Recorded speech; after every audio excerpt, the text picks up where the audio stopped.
A record number of British citizens are leaving the country. That means more and more people are looking around, asking themselves, is this country still worth it? And if you earn well, run a business, or trying to build something here, it's not hard to see why. Taxes are going up, real earnings have barely moved since 2008, and everything around you costs more. But leaving is not always the smart answer either, because recent events have reminded us that safety and stability matter too. So in this video, I'll show you why people are leaving the UK, whether leaving is really the right move, and how to protect your business if you decide to stay. But first, let me show you why working harder in the UK no longer feels like a real progress. Take a self-employed person earning £50,000 in 2016. You wouldn't have felt super rich, but you could pay your bills, put some money aside, and enjoy yourself now and again.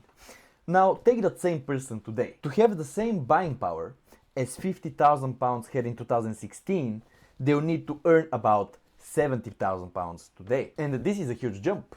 So over the last 10 years, your income would have needed to rise by around 40% just to keep you in the same place. For many people, that might be entirely reasonable. But when you take into account that over the same time period, food is up 46%, home energy bills are up 80%, and the rents are up 33%, it becomes easy to see why so many people are feeling stuck. You're earning more on paper, but it often does not feel like your life is getting any better. So this is the first pressure. Life costs more. Then comes the second pressure. Tax feels heavier too. And one big reason for that is something called fiscal drag. This is what happens when tax thresholds stay frozen while your income slowly rises with inflation. So your income might go up a little bit over time, but the cost of living rises just as fast, if not faster, so it does not feel like you're getting ahead. The problem is that the tax system sees the higher income on paper and treats it like a real progress. And here's what that means. The personal allowance is stuck at 12,570 and the higher rate threshold at 50,270. And those numbers, by the way, are frozen until 2031. So for nearly a decade, more and more people will be crossing those thresholds and will be drifting into higher tax rates without ever feeling richer.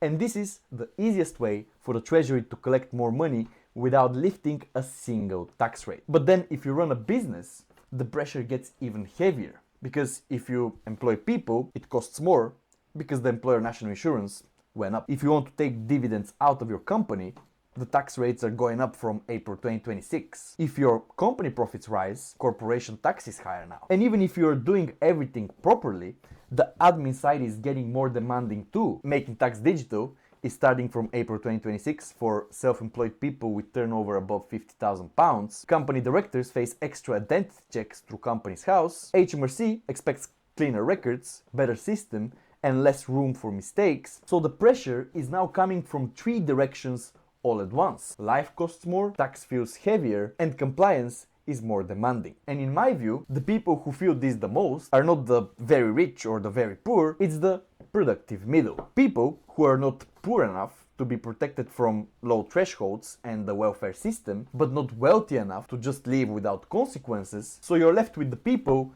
trying to build something. The people working hard in their careers, taking risks, hiring people, and solving problems. And yet they often feel like they're the ones carrying more and more of the burden. And this is where a lot of the frustration comes from. It feels like the social contract is breaking down. So when people ask why so many are seriously thinking about leaving the UK, this is the answer. It's not one dramatic event, it is the build-up of all these pressures that we've been talking about. Money buys less, the tax system quietly takes more, running a business costs more, compliance gets harder, and the people trying hardest to build a decent life are often the ones carrying the most pressure. That is why so many people are now asking whether staying here still makes sense.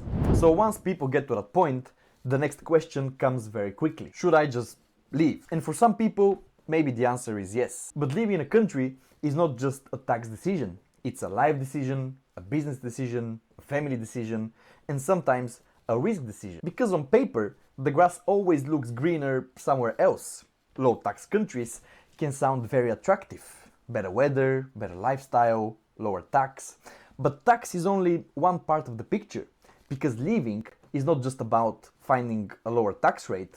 You need to think about where your business is really run from, where your clients are, where your family can adapt, where you need visas, what happens with healthcare and schooling. A lot of people love the idea of leaving, but not the practical reality of rebuilding life somewhere else. And recent global events have reminded us that very quickly. A place can look perfect when everything is calm, but when the world becomes less calm, people suddenly remember that safety matters, stability matters, geography matters. That doesn't mean there are no good options abroad. Of course there are, and for some people, moving really can be the right strategy, but many others don't want to leave their whole life behind. So the rest of this video is really for the business owner who may stay here for practical reasons, personal reasons, or simply because this is still where their business makes most sense. So if you're staying in the UK, the better question is not how to escape the system, it's how to operate better inside it. Because if you're going to stay in a country that is more expensive, more regulated, and more demanding, then you cannot afford to run your business casually. You need to become more intentional. And that starts with understanding the 5-level framework I'm going to share with you in a second. So let's get practical. If you're staying in the UK, what should you actually do? And I want to be clear here. I'm not about to pretend there is some magic trick that turns the UK into a tax haven. There just isn't. I cannot fix weak GDP growth, expensive energy, frozen thresholds, or bad policy. But what you can do is stop making a difficult environment even harder for yourself. And that is what the framework I'm about to share with you is all about. These are the 5 levels to focus on when thinking about how a UK business owner can survive and grow in a challenging environment. Each level builds on the one before it. So let's start with the foundations. Before you think about clever tax ideas, get the business under control first. That means clean bookkeeping, organized records, proper accounting software, knowing your deadlines, keeping business spending separate from personal spending, and setting money aside for tax instead of hoping it somehow sorts itself later. This might sound basic to some, but that is exactly the point. In a more demanding tax environment, basic discipline becomes a real advantage. Because if you're late, it costs you. If your records are messy, it costs you. If you do not know what is due and when, it costs you.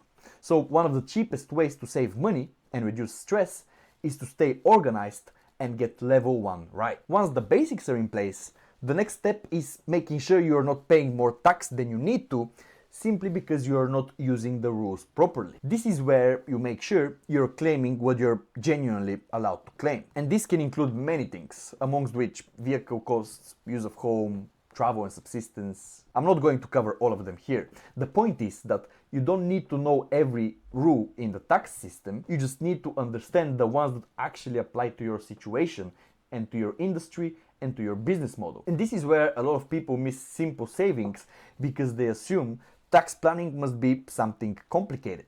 And most of the time, it starts with using the tools that are already there. Not every saving comes from some advanced structure or some corporate empire. Sometimes it just comes from finally using what has been available all along. And if you're not sure what you can or you cannot claim, this is exactly where advice, professional advice, can help. Because level 2 is about being tax efficient, not turning your business into a corporate empire. Level 3, this is where things become more strategic. A lot of people drift into a structure and then never look at it again. They start as a sole trader because it's simple, or they set up a limited company because somebody told them it's gonna save them tax. And maybe at one point that was the right move, but what worked 3 years ago may not be the best answer now. So at this level, you start asking better questions. Should you still be a sole trader? Does the limited company still make sense? Is the way you take money out still efficient? Are pension contributions being used properly? Could family members be involved in a legitimate and useful way? Is your current setup still helping the business, or has it just never been reviewed? This is usually the point where professional advice becomes much more valuable, because now you're not just dealing with admin, you're making decisions that affect tax, cash flow, workload, risks, and long-term flexibility. And good advice here should not just make things more complicated, it should pay for itself by making sure the structure still fits the business you have today. At level 4, even if you have clean records, your admin is good, and your legal structure is appropriate for you, you can still be vulnerable if the business itself is weak. And this is where a lot of people focus too much on tax and not enough on profitability. Because tax efficiency means much less if the business has poor margins, unpredictable income, or weak cash flow. So level 4 is about making the business itself stronger. That means looking at things like whether your pricing still reflects your skill and the value you deliver, whether you rely too much on one client, whether fixed costs have gone too high, whether income is too unpredictable, whether there is enough cash in the business for tax bills, quiet months, or unexpected shocks. So this level is about building a business that can cope with pressure. Because if the UK stays expensive, and it will, highly taxed and demanding to deal with, the companies that survive will usually be the ones that are run well, not just the ones with the best accountants. Then we get to the final level. This is where you move beyond just avoiding mistakes and start thinking more seriously about long-term planning. This is where more advanced structures may become relevant. This could be things like holding companies, SPVs, group structures, asset protection, planning around how wealth is built around the business, not just inside it. And this usually only becomes relevant once the business is consistently profitable, cash is building up, risk is rising, or you are thinking beyond just this year's tax bill. Not everyone needs this, and not everybody needs this now, but for the right business owner at the right stage, this level can make a very big difference. Because this is where you stop asking yourself, how do I get through this year? And start asking, how do I build something stronger over the next 5 or 10 years? At this stage, professional advice stops being just helpful and nice to have and starts becoming the whole point. You need someone to look at your actual numbers, your actual structure, your actual goals, and help you work out the next move. And if you are at that point, whether you need to review your setup, improve tax efficiency, tighten cash flow, or think more strategically, that is exactly the kind of work I help business owners with. You can get in touch using the link in the description below. Because yes, the UK is harder than it used to be. I don't think there is much doubt about that. But if you're staying, the answer is not to be passive and indifferent, it is to get more intentional. Get the basics right, use the rules properly, review the structure, strengthen the business, and get advice before expensive mistakes turn into long-term problems. So now you understand how to survive in a difficult environment, but the next step is to make sure what you're building is actually protected.